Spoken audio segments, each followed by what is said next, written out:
কবিৰ বদলৰ গাড়ীত আক্ৰমণ কৰাৰ কথা তেওঁ মন্তব্য প্ৰকাশ কৰিছে। বিজেপি গুণ্ডা বাহিনীয়ে কাম কৰিছে। চক যিটো জায়গাত গাড়ী এক্সিডেণ্ট হৈছে তাত 100% সংখ্যালঘু এৰিয়া।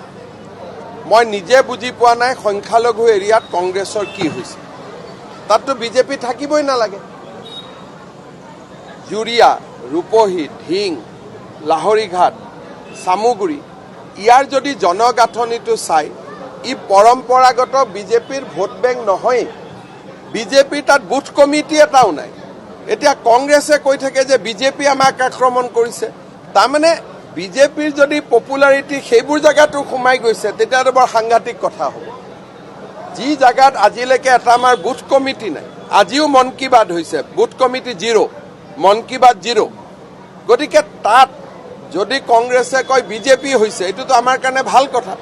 কিন্তু মই আপোনালোকক ক'ব খোজো যে কংগ্ৰেছ দলৰ ওপৰত অসমৰ সংখ্যালঘু মানুহখিনি যথেষ্ট বিতুষ্ট হৈছে। তেওঁলোকে বিজেপিও মুকলিকৈ কৰিব নোৱাৰে। গতিকে কংগ্ৰেছ দলৰ নেতাসকলকে তেওঁ য'তেই মিটিং কৰিব গৈছে তাতে খেদি ফুৰিছে।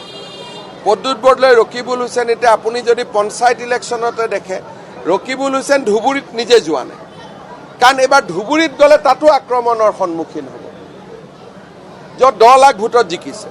আপোনালোকে চাব আজি কেইদিন হৈ গ'ল, অনাই বনাই ঘূৰি ফুৰিছে, ধুবুৰীত দেখা নাপায়, চামুগুৰিত নাপায়। এখেতসকলে সংখ্যা গৰিষ্ঠ মানুহৰ মই কথা কোৱা নাই, সংখ্যালঘু এৰিয়াত কংগ্ৰেছ সাংঘাতিকভাৱে অপ্ৰিয় হৈছে।